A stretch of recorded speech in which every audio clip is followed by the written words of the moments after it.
Meus Discurso do presidente. Ao presidente da Assembleia Geral, embaixador Denis Francis, de Trinidad e Tobago. É uma satisfação ser antecedido pelo secretário-geral das Nações Unidas, Antônio Guterres. Saúdo cada um dos chefes de Estado, de governo e delegadas e delegados aqui presentes. Presto minha homenagem ao nosso compatriota Sérgio Vieira de Mello e 21 outros funcionários desta organização, vítimas brutal do atentado em Bagdá há 20 anos atrás. Desejo igualmente expressar minhas condolências às vítimas do terremoto no Marrocos e das tempestades que atingiram a Líbia. A exemplo do que ocorreu recentemente no estado do Rio Grande do Sul, no meu país, estas tragédias ceifam vidas e causam perdas irreparáveis. Nossos pensamentos de orações estão com todas as vítimas e seus familiares. Senhoras e senhores, há 20 anos ocupei essa tribuna pela primeira vez e disse naquele 23 de setembro de 2003 que minhas primeiras palavras diante deste Parlamento Mundial sejam de confiança na capacidade humana de vencer desafios e evoluir para formas superiores de convivência. Volto hoje para dizer que mantenho minha inabalável confiança na humanidade. Naquela época, o mundo ainda não havia se dado conta da gravidade da crise climática. Hoje, ela bate às nossas portas, destrói nossas casas, nossas cidades, nossos países, mata e impõe perdas e sofrimentos a nossos irmãos, sobretudo aos mais pobres. A fome, tema central da minha fala neste Parlamento Mundial 20 anos atrás, atinge hoje 735 milhões de seres humanos que vão dormir esta noite sem saber se terão o que comer amanhã. O mundo está cada vez mais desigual. Os 10 maiores bilionários possuem mais riqueza que os 40% mais pobres da humanidade. O destino de cada criança que nasce nesse planeta parece traçado ainda no ventre de sua mãe. A parte do mundo em que vivem seus pais e a classe social a qual pertence sua família irão determinar se essa criança terá ou não oportunidades ao longo da vida. Fazer todas as refeições, você terá negado o direito de tomar café de manhã, almoçar e jantar diariamente. Se terá acesso à saúde ou se irá sucumbir a doenças que já podiam ter sido erradicadas. Se completará os estudos e conseguirá um emprego de qualidade ou se fará parte da legião de desempregados, subempregados e desalentados que não para de crescer. É preciso, antes de tudo, vencer a resignação que nos faz aceitar tamanha injustiça como fenômeno natural. Para vencer a desigualdade, falta vontade política daqueles que governam o mundo. Senhoras e senhores, se hoje eu retorno na honrosa condição de presidente do Brasil, é graças à vitória da democracia em meu país. A democracia garantiu que superássemos o ódio, a desinformação e a opressão. A esperança, mais uma vez, venceu o medo. Nossa missão é unir o Brasil e reconstruir um país soberano, justo, sustentável, solidário, generoso e alegre. O Brasil está se reencontrando consigo mesmo, com nossa região, com o mundo e com o multilateralismo. Como não me canso de repetir, o Brasil está de volta. Nosso país está de volta para dar sua devida contribuição ao enfrentamento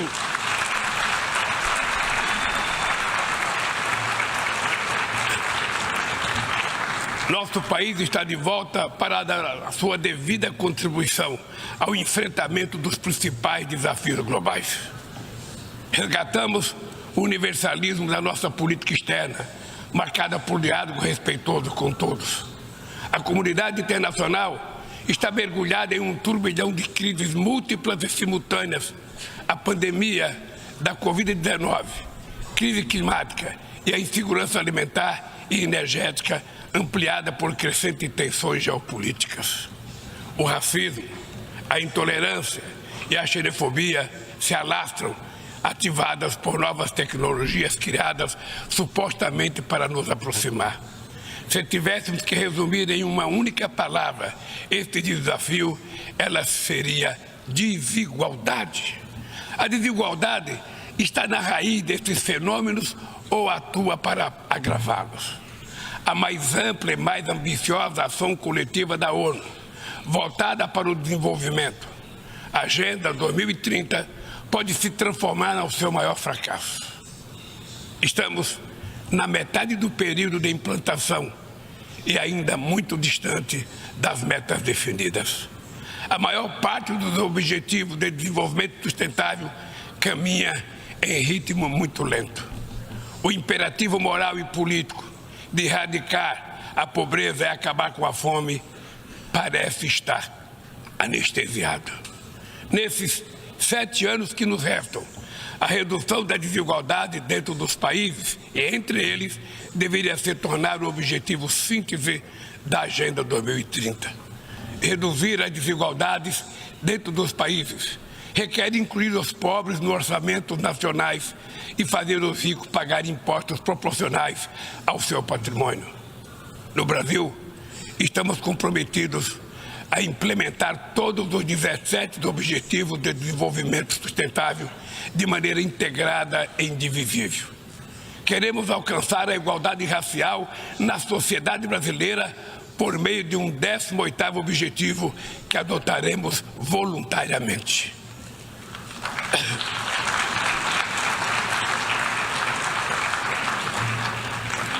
Lançamos o Plano Brasil Sem Fome, que vai reunir uma série de iniciativas para reduzir a pobreza e a insegurança alimentar. Entre elas está o Bolsa Família, que se tornou referência mundial em programa de transferência de renda para famílias que mantêm suas crianças vacinadas e na escola.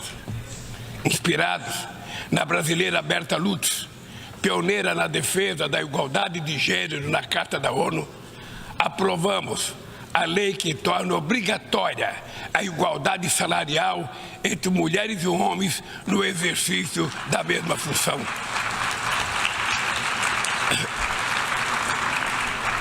Combateremos o feminicídio e todas as formas de violência contra as mulheres. Seremos rigorosos na defesa dos direitos dos grupos LGBTQI+, e pessoas com deficiência. Resgatamos a participação social como ferramenta estratégica para a execução de políticas públicas. Senhor Presidente, agir contra a mudança do clima implica pensar no amanhã e enfrentar as desigualdades históricas. Os países ricos cresceram baseado em um modelo com alta taxa de emissão de gases danosos ao clima. A emergência climática torna urgente uma correção de rumos e a implantação do que já foi acordado. Não é por outra razão que falamos em responsabilidades comuns, mas diferenciadas. São as populações vulneráveis do sul global as mais afetadas pelas perdas de danos causados pela mudança do clima.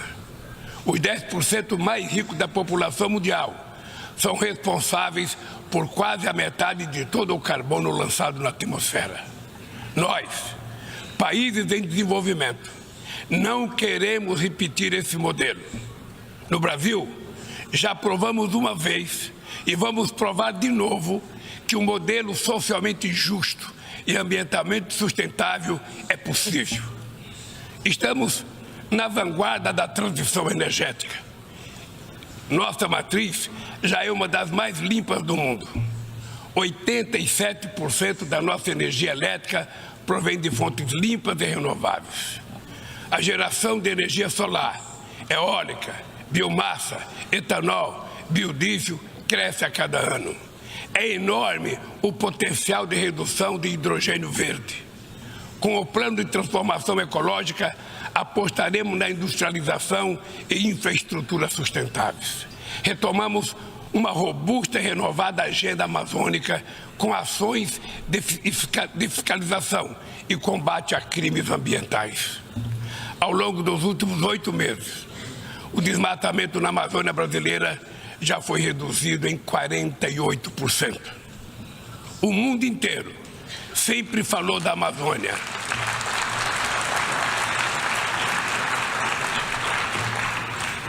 O mundo inteiro sempre falou da Amazônia. Agora é a Amazônia que está falando por si mesma.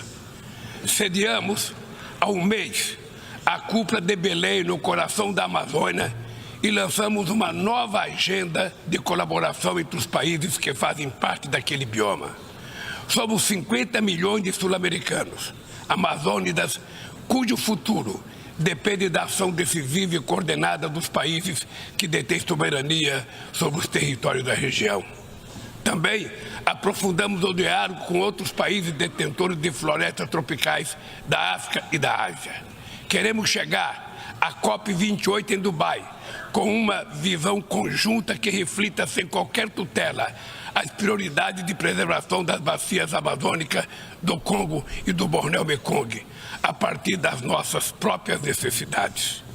Sem mobilização de recursos financeiros e tecnológicos, não há como implementar o que decidimos no Acordo de Paris e no Marco Global da Biodiversidade. A promessa de destinar 100 bilhões de dólares anualmente para os países em desenvolvimento permanece apenas isso, uma longa promessa. Hoje, esse valor seria insuficiente para uma demanda que já chega à casa dos trilhões de dólares. Senhor Presidente, o princípio sobre o qual se assenta o multilateralismo, o da igualdade soberana entre as nações, vem sendo corroído. Nas principais instâncias da governança global, negociações em que todos os países têm voz e voto perderam o fôlego. Quando as instituições reproduzem as desigualdades, elas fazem parte do problema e não da solução. No ano passado, o FMI disponibilizou 160 bilhões de dólares em direitos especiais de saque para países europeus e apenas 34 bilhões para os países africanos. A representação desigual e distorcida na direção do FMI e do Banco Mundial é inaceitável. Não corrigimos os excessos da desregulação dos mercados e da apologia do Estado mínimo. As bases de uma nova governança econômica não foram lançadas. Os BRICS surgiu na esteira desse mobilismo e constitui uma plataforma estratégica para promover a cooperação entre países emergentes.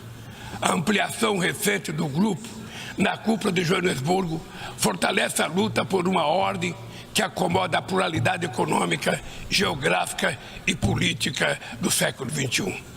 Somos uma força que trabalha em prol de um comércio global mais justo, num contexto de grave crise do multilateralismo. O protecionismo dos países ricos ganhou força e a Organização Mundial do Comércio permanece paralisada, em especial o seu sistema de solução de controvérsias. Ninguém mais se recorda da rodada do desenvolvimento de Doha. Nesse íntere, o desemprego e a precarização do trabalho minaram a confiança das pessoas em tempos melhores, em especial os jovens do mundo. Os governos precisam romper com a dissonância cada vez maior entre a voz do mercado e a voz das ruas. O neoliberalismo agravou a desigualdade econômica e política que hoje assola as democracias. Seu legado é uma massa de deserdados e excluídos. Em meio aos seus escombros, surgem aventureiros de extrema-direita que negam a política e vendem soluções tão fáceis quanto equivocadas. Muitos sucumbiram à tentação de substituir um neoliberalismo falido por um nacionalismo primitivo, conservador e autoritário.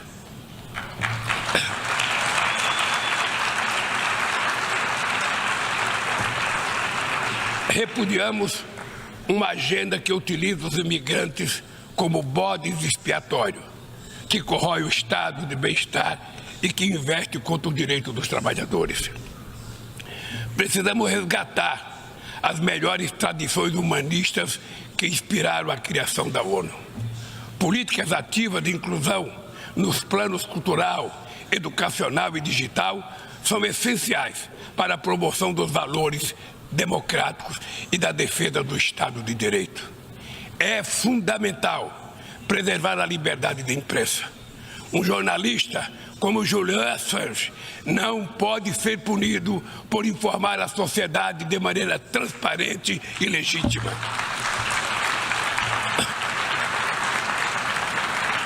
Nossa luta é contra a desinformação e os crimes cibernéticos. Aplicativos e plataformas não devem abolir as leis trabalhistas pelas quais tanto lutamos. Ao assumir a presidência do G20 em dezembro próximo, não mediremos esforços para colocar no centro da agenda internacional o combate às desigualdades e todas as suas dimensões. Sob o lema Construindo um mundo justo e um planeta sustentável, a presidência brasileira vai articular inclusão social e combate à fome, desenvolvimento sustentável e reforma das instituições de governança global. Senhor presidente, não haverá sustentabilidade nem prosperidade sem paz. Os conflitos armados são uma afronta à racionalidade humana. Conhecemos os horrores e os sofrimentos produzidos por todas as guerras. A promoção de uma cultura de paz é um dever de todos nós construí-la e requer persistência e vigilância. É perturbador ver que persistem as antigas disputas não resolvidas e que surgem ou ganham vigor novas ameaças. Bem mostra a dificuldade de garantir a criação de um Estado do povo palestino. A este caso se somam a persistência da crise humanitária no Haiti, o conflito no Iêmen, as ameaças à unidade nacional na Líbia e as rupturas institucionais em Burkina Faso, Gabão, Guiné-Conakry, Mali, Níger e Sudão. Na Guatemala, há risco de um golpe que impediria a posse do vencedor das eleições democráticas. A guerra na Ucrânia escancara nossa incapacidade coletiva de fazer prevalecer os propósitos e princípios da Carta da ONU. Não subestimamos as dificuldades para alcançar a paz, mas nenhuma solução será duradoura se não for baseada no diálogo. Tenho reiterado que é preciso trabalhar para criar espaço para negociações. Investe-se muito em armamentos e pouco em desenvolvimento. No ano passado, os gastos militares somaram mais de 2,224 bilhões de dólares. As despesas com armas nucleares chegaram a 83 bilhões de dólares, valor 20 vezes superior ao orçamento regular da ONU. Estabilidade e segurança não serão alcançadas onde há exclusão social e desigualdade. A ONU nasceu para ser a casa do entendimento e do diálogo. A comunidade internacional precisa escolher. De um lado está a ampliação dos conflitos, o aprofundamento das desigualdades e a erosão do Estado de Direito. Do outro, a renovação das instituições multilaterais dedicadas à promoção da paz. As sanções unilaterais causam grande prejuízo à população dos países afetados. Além de não alcançarem seus alegados objetivos, dificultam os processos de mediação, prevenção e resolução pacífica de conflitos. O Brasil seguirá denunciando medidas tomadas sem amparo na Carta da ONU, como o embargo econômico e financeiro imposto a Cuba e a tentativa de classificar esse país como Estado patrocinador do terrorismo.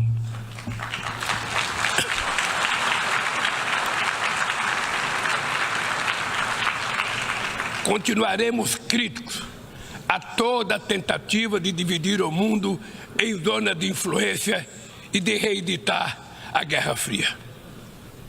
O Conselho de Segurança da ONU vem perdendo progressivamente a sua credibilidade. Essa fragilidade decorre, em particular, da ação de seus membros permanentes, que travam guerras não autorizadas em busca de expansão territorial ou de mudança de regime. Esta paralisia é a prova mais eloquente da necessidade e urgência de reformá-lo, conferindo-lhe maior representatividade e eficácia. Senhoras e senhores, a desigualdade precisa inspirar indignação. Indignação com a fome, a pobreza, a guerra, o desrespeito ao ser humano. Somente movidos pela força da indignação, poderemos agir com vontade e determinação para vencer a desigualdade e transformar efetivamente o mundo ao nosso redor. A ONU precisa cumprir seu papel de construtora de um mundo mais justo, solidário e fraterno. Mas só o fará se seus membros tiverem a coragem de proclamar sua indignação com a desigualdade e trabalhar incansavelmente para superá-la. Eu quero dizer muito obrigado a todos vocês.